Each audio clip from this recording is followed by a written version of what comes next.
Feliz 2025, feliz año nuevo. Es un año increíble, yo creo, para hacer muchísimas cosas. Feliz año nuevo, manito. Gracias, manito. Igualmente, feliz año. Feliz año. Oye, estábamos tú y yo platicando de con qué episodio arrancamos el año, con qué energía queremos arrancar segundo acto para este 2025. Y pues estábamos hablando de hacer propósitos de año nuevo y esas cosas, ¿no? Sí, y justamente hablábamos de como de programar nuestro año para ver qué tantas cosas queremos lograr, para ver qué nuevos objetivos nos queremos poner, qué nuevos hábitos queremos crear. Pero luego tú me dijiste algo que me llamó mucho la atención acerca de qué pasaba si cambiábamos un poquito nuestro punto de vista con esta programación del año, ¿no? Sí, justo. Es que he estado platicando y tomando muchas clases con una de las invitadas que ya hemos tenido en el podcast, que es Sarah Grandinetti, que está aquí con nosotros. Hola, Sarah. Hi, Sarah. How are you? Hello, Sarah. Happy New Year. Hi guys, Happy New Year. Super excited to be back here with you. Like you guys were like one of my favorite interviews of all of 2024. So Yeah. Oh, thank you. Thank you. You were one of our favorites as well. Hey, how'd I get so lucky? Yeah, and incredible that we're gonna do this episode completely in Spanish for the first time. You in Spanish. I hope there's an app for that. Let's see what happens. It will be. Yeah, for sure. But I was telling Vince that I've been talking to you and listening to some of your classes and stuff like that. And it popped into my mind, into my awareness, that maybe we could start the year off in a different way that what we usually do, because we like to set up resolutions and goals. And, I think that adds a lot of pressure to life. And I was thinking, what else can we do? How else can we approach the new year? And I was thinking of maybe what if this year we don't plan on what we're going to do, but how we're going to view things, and maybe change our point of view about some of the things that we already do and have and be. So that's what I wanted to talk to you about, and what Vince wanted to talk to you about, like this idea of starting new. What do you think about that? Well, I think a lot of people, when they go to start new, the first thing they start to judge what already was. So it's like, I'm either like too fat, so I have to be skinny. I don't have enough money, which is wrong. So I have to get good in order to hit this target or this goal. And basically that's like, marinating your targets, your goals, the things you're asked for in a stew of judgment. So you have to then, in order to kind of navigate that path, you have to stay always judging you. So did I lose enough weight yet? I want to be this amount, but I'm judging where I've gotten or haven't gotten yet. And that's a tricky path. And some people it works for. So if you're somebody that totally works, keep doing it. You go, girl or boy. But for a lot of us, that we call, like, in access consciousness, we call as humanoids, that like create differently than others, are always like looking around at why other people are having success and wondering why we're not. If you're a dreamer in the world, if you are somebody who is always seeking possibilities and wondering why they're not showing up for you, you're possibly what we call a humanoid, which is just a different creature you create in a different way. Judgment doesn't work for you.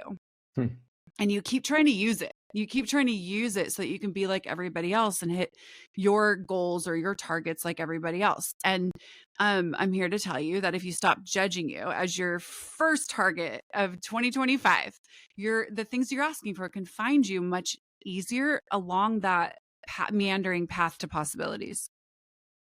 And what would be like the first step to stop judging yourself?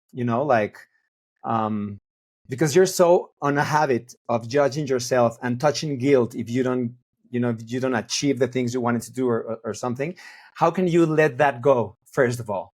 Yeah, that's a huge question, Vince. We need like 14 more episodes to even like scratch the surface of it.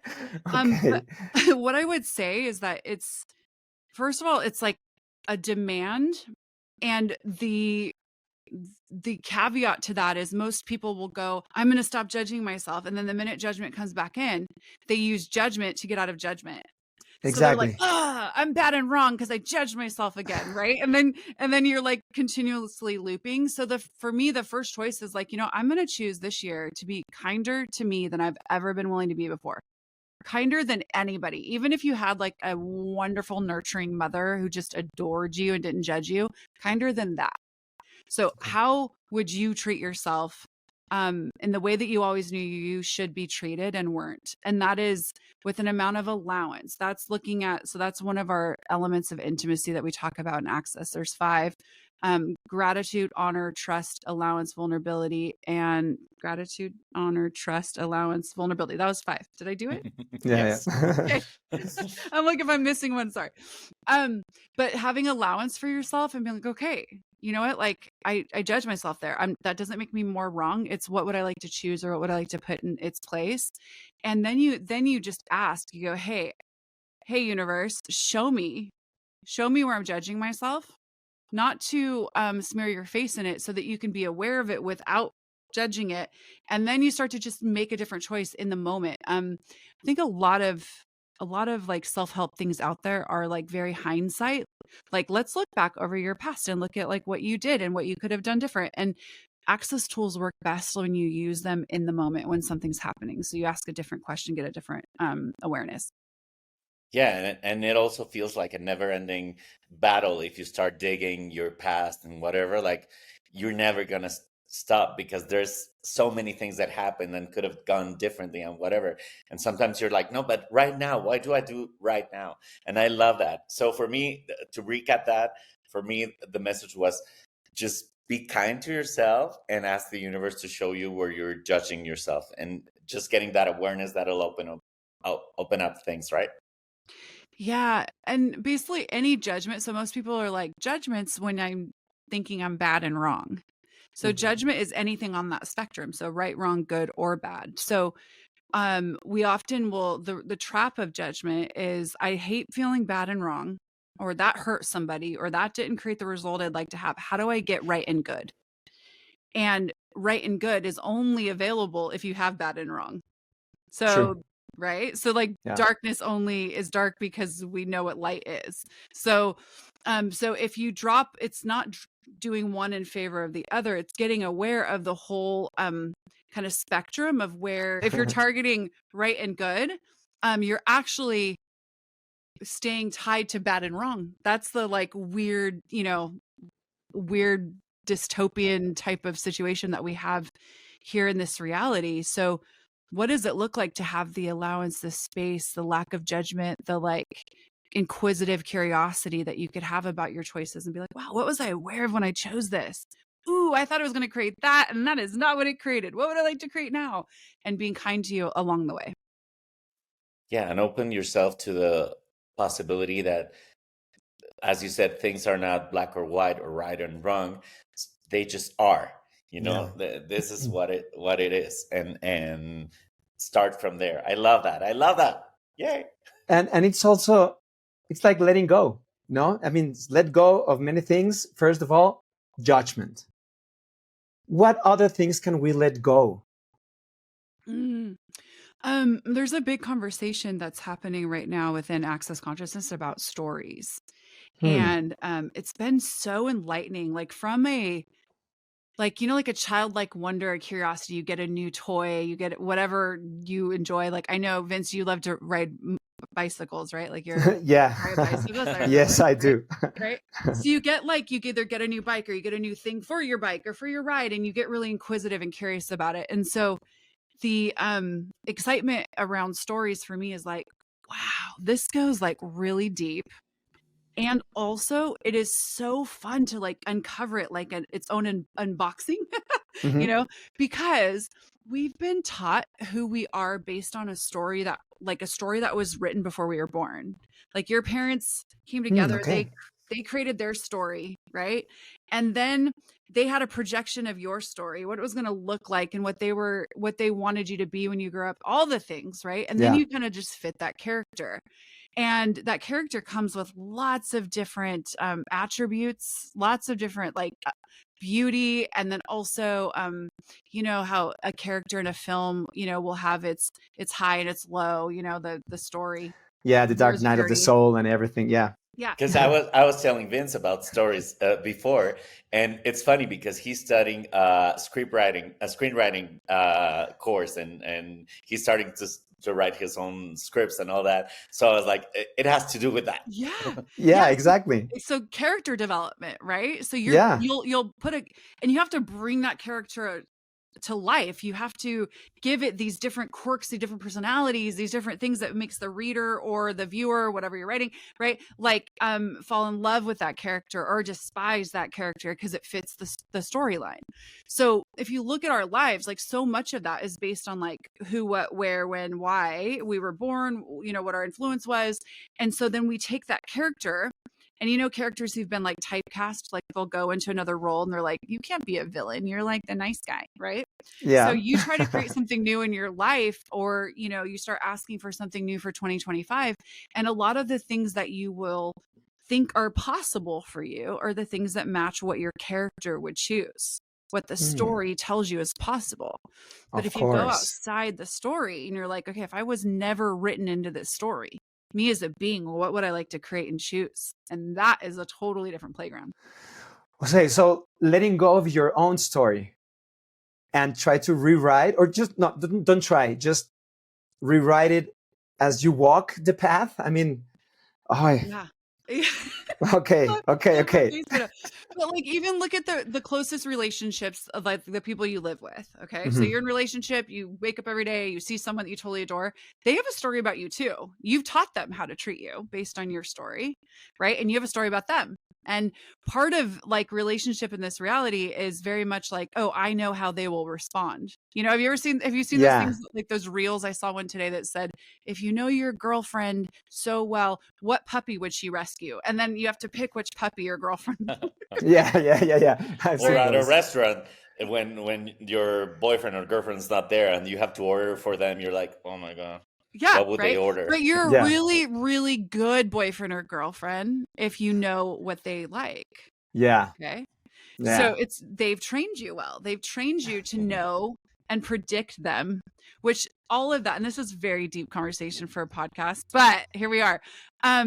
So basically, like if you start to change the script of your story, then all the different relationships you'll have will have a different nuance to them, which will then can open doors to different possibilities. So like letting go of, like you said, Vince, like letting go of the old, it's not about rewriting the new. It's one thing Dane said recently, Dr. Dane here of Access Consciousness. He said, letting consciousness lead. So it's like, if you wake up every day and you're like, okay, who am I today? And what grand and glorious adventures will I have? Like, what would it look like to, like, do you always walk to the bathroom first and brush your teeth because that's what you've been doing for 40? You go, either of you are 40, but 40 years? 43, yeah. Okay. 44. Okay, hey, I win 45. So I've been brushing my teeth longer. No, anyways, right? But like you have your thing that you do all the time, and some of that's just routine, and some of that is also what you've entrained into your life as the way that you are. So when you start to kind of let that go, it's wake up every day and go, what would I like to choose right now, today? And it just becomes a different adventure. And then following the energy is another tool that we talk about in like the foundation class that we're doing coming up in Mexico City, is then you start to engage the energies of your life. And it doesn't look the same as having goals or having resolutions. It looks like, what energies would I like to include? And then you can find, if you have like someone on a call the other day, we were talking about this kind of topic. And I was like, you know, you can ask for a Lamborghini because you love speed. But if a Lamborghini doesn't show up, does that mean you can't include the energy of speed in your life? So what else would create speed? And then you include the energy of speed, and then the Lamborghini can show up. It's like very different way of creating in the world. Gotcha. Yeah, and I think that's the main difference that I've seen with Access and other tools that talk about manifestation, because I tried that for a lot of years, and I was getting very frustrated because things weren't showing up in my life, and I was like, but I'm doing the work, I'm visualizing, I'm vision boarding and everything like that, and why is it not showing up? And then what I realized is that I was so fixed on that specific thing, and having it show up in that specific way, that I wanted to control it so much, even though I wasn't controlling it. Yeah. I was like, yeah, you can do it, universe, but I'll tell you how. Yeah, I relate to that. And then once I was like, oh, fuck it. What can I be today? What can I enjoy today? And things started showing up easily and without me having to control any of that, because you have to understand that the universe knows better. It knows whatever you want, and it's willing to provide you with that, you know? I love that. Totally. Well, also it's so funny because there are a lot of creatures on this planet asking for greater, right? So the universe like often needs to like maneuver and place, like everything needs to shift and change. So we're like, it has to come right now at this time. And if it doesn't come, I'm going to start doing judgment of me and of the universe. Right. So then you actually build the separation, like with all those blocks of judgment, you're actually separating from the thing you'd like to have and it showing up. And so in that control, you're totally missing the possibility that the universe could actually take what you're asking for and go, oh, you know what, I got greater for you, big guy. Like this is coming and it's going to be greater than what you even knew you could ask for. But you won't allow for it because it's not looking exactly like you think it should look. I'm totally guilty of that. Yeah, me too. And most of the time when it finally shows up, it's not as you imagined, but it's way better. It's like, of course, this is what I wanted, but it's not the way that I wanted, but it is, you know, it's totally. And, you know, Vince, made me think of a tool that, oh my gosh, saved my ass so many times. It's when something's showing up that like you absolutely have decided you do not desire and you did not ask for, to stop and ask the question, is this what I've been asking for showing up in a way I didn't expect? Because if you're like, I want to move to Tahiti, like I want out of here and I want to move to Tahiti, right? And then like next week you like lose your job and like your boyfriend or girlfriend leave you and you're like, you're kind of free to move to Tahiti, right? Yeah, absolutely. But because those are the two things that would have you not make that leap. But then the universe is like, okay, it's time. And the bottom drops out of everything. And you're like, oh my gosh, that is now a possibility because, you know, you allowed for not to try to put all the pieces back together, but to realize that the crumbling of the foundation of your reality is actually the invitation to create something different. And so we miss it a lot of the time if we're like, moving to Tahiti means I'm taking my job with me and my girlfriend or boyfriend and we're moving together. You know, you have this idea of what it's supposed to look like rather than what can create greater. Yeah. Can you repeat that question that have Xavier asked so many times? Yeah. So when something is showing up that you have a big reaction to, you're like, this is bad and wrong and awful. Ask the question, is this what I've been asking for showing up in a way I didn't expect? Okay. Got it. Like a great example, like I live here in the hills of Burbank, California. Big, huge houses. I used to drive by the freeway here and look up, and they have like a big B for the city of Burbank on the hill. And I would be like, someday I want to live up there, you know? And but I couldn't fathom how that would show up. Like I was paycheck to paycheck, didn't have 2 pennies to rub together sometimes. Like I was on the struggle bus big time. But I would ask every day. And then fast forward a few years, and I get a call from my kids' private school, and they were being kicked out of school because they complained about a teacher, and they kicked all 4 kids out of private school. Now, Mama Bear would have not chosen to get up, put my house up for rent, and move to the Burbank Hills unless it had to do with my kids, because that was too expensive. It was too much. So, but my kids needed to go to now a public school because I didn't want to play with private schools anymore because they could just do that, right? That was a very good public school system, and this is the closest one. And so because it had to do with my kids and the universe knew exactly where to poke me, I made the leap to come live exactly where I'd like to live. So, but did I ask that question then, Vince? No. I stressed out and felt horrible for my kids having to go through that for like 4 months. I had panic attacks. I lost a ton of weight. I was like beside myself as the worst mother ever. And then Dr. Dane here is my older brother. He asked me the question. He's like, is this exactly what you've been asking for? I'm all, oh my gosh, I wish I would have asked that months ago, right? It came in a package that I didn't expect, and yet here it is. And also, Wow. I think that this new year is an opportunity to learn new things about you and about life that maybe you haven't considered. Because what I've been toying around with is that all these ideas that I've had about how people perceived me, the possibilities of a job that I had, or a salary, or a medium to express myself, or whatever, were very limited. And they weren't. They really weren't. But that was the idea that I had, the possibilities that I was willing to see, or that I was taught to see. So this year I'm trying to do the whole thing about, I know it's something that in Access you call it basis, but all that, the things that I kind of knew for sure, what if they're not? No, look at that. What if they're not for sure? What if they're just the tip of the iceberg, or the limited view that I had, the partial view? And can you talk a little bit more about bases? Yes.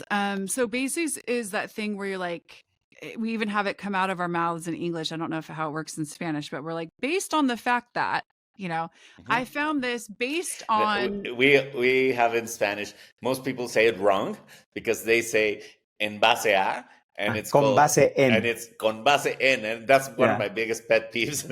But Me con too. base en, with basis en, like, yeah. Mm-hmm. So perfect. So basically, you see that? Like, there's still that word. Bases.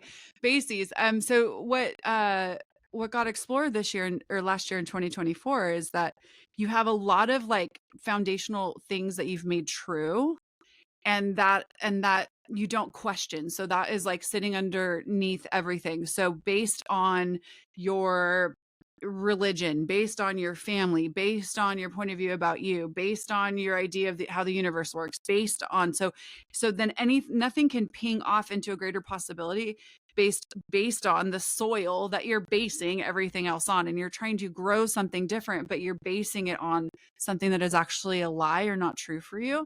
And so it kind of, like you said, like I was doing the work, I was doing the manifesting, I was, and things aren't showing up. Well, how much of that manifesting or vision boarding were you doing based on how someone else creates, or based on how someone else said it would work, rather than what will work for me?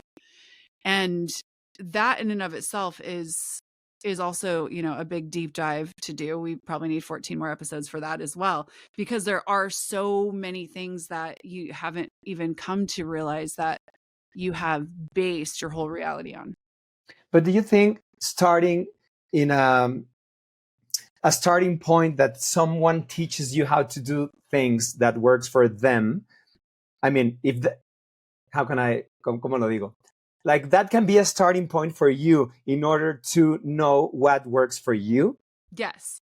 Do you know, so Access talks about how you can do the same thing, but from a different place, and it'll create a different result. So if you and I both go to a cycling class, watch this. Okay.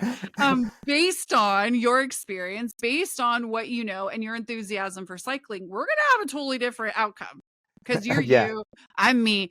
But if I go there with the idea that because I am going to do it the way Vince does it, or the way that the instructor does it, or whatever, that I will achieve the same thing Vince will, that's not going to be true for me. But I can sit and I can judge myself all day long that I haven't achieved what Vince has achieved in cycling. Mm-hmm. Right? Like that. Yeah. Like if I went to an acting class with Alan, that would also be hilarious. Okay.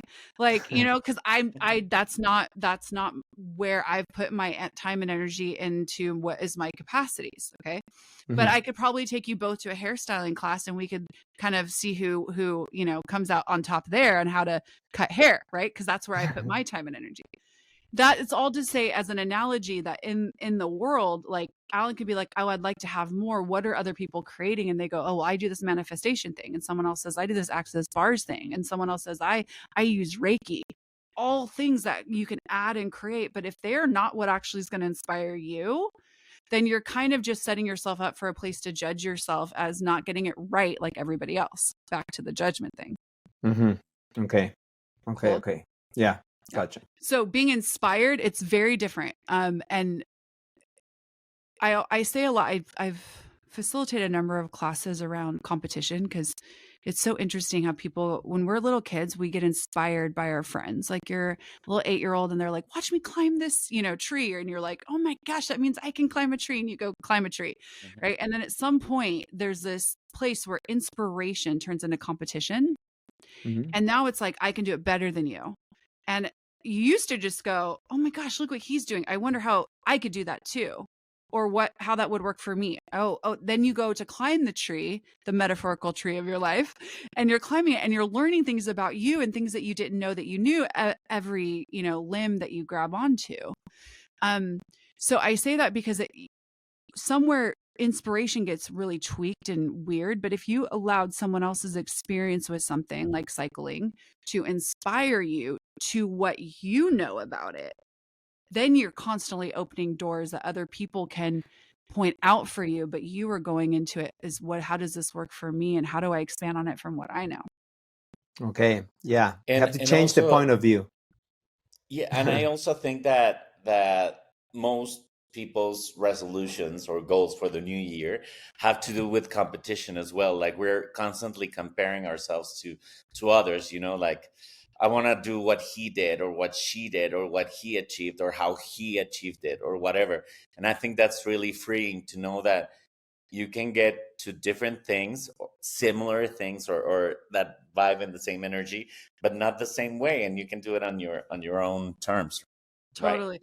And there's a moment right before somebody goes to compete that is called inspire. There is a moment. You've been inspired, but you don't know what to do with that vulnerability to go, oh, they have the body I desire or the relationship I desire, or you don't know how to do that because in order to do it, you have to have a lot of amount of vulnerability and excitement. We call it an access generosity of spirit, like an excitement for someone else to have something. Mm-hmm.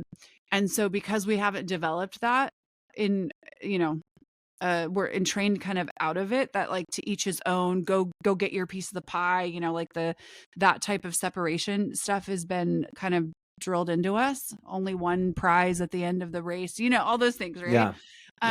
That you start to like turn down your awareness of your enthusiasm for other people to achieve and succeed.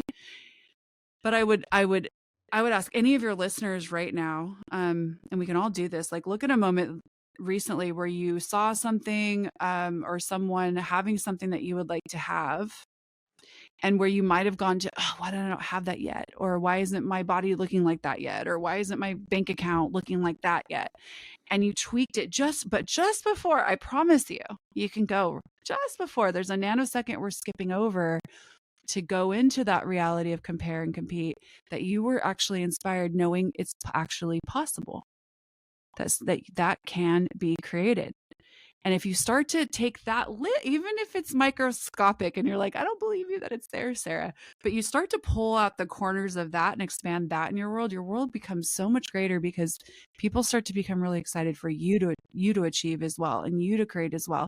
And you're celebrating others and you're receiving from their accomplishments, and you're going, hey, what does this look like for me? And how can I create it based on the inspiration that this person is being for me? Even if you don't like them, that's also wild. You don't have to like everybody that you get inspired by. Sure. I love that. And it's such a powerful word, inspiration. I love it. Yeah. There's some other things that I think come into play when you start a new year. And we've talked about personally what happens with you, but you're also a relationships expert. And how do we start the new year? What energy can we bring into the new year when talking about relationships, at work, with your partner, with your family, with your kids, or whatever? Like what would be some energy or awarenesses that you can bring into the new year? Yeah. Well, I would say say romantic close relationships, ask questions of the other person about what it is they're targeting. It is so easy. Like I say this all the time, and it might be like Debbie Downer, but most relationships, maybe not, well, I'm just going to say it and we'll just see what happens. But most relationships or marriages are, hey, I found someone to stay the same with forever. So like I found somebody that matches enough with me, that we like the same things, blah, blah, blah. So neither one of us, as long as neither one of us change, this is going to work. Which is impossible. Right. And oftentimes you'll find someone, and like one of the people in the relationship are like desperately desiring change, but know that the other one wants everything to stay the same. And then there's this combative thing that happens where it's like, how do I choose for me and have the change, but then also not dishonor this person that I adore, but really wants to keep it the same? Because for most people, not all, but a lot of people, their comfort in relationship is that things aren't changing and they are the same, and they can trust that and they can control that.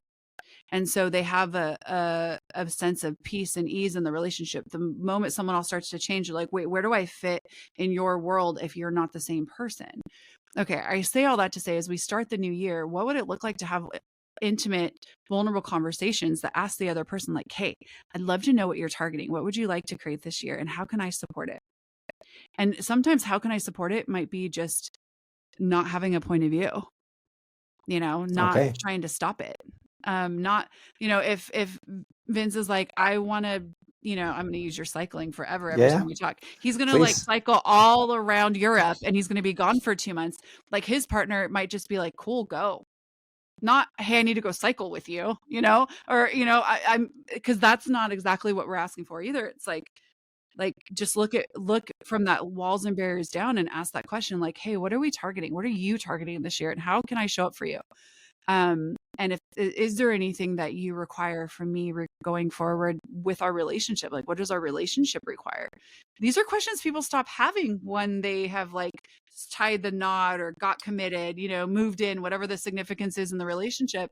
They stop doing that because, again, relationship in this reality is based on staying the same. So you stop asking those questions. And then as far as like work stuff and other people, I would say turning it up on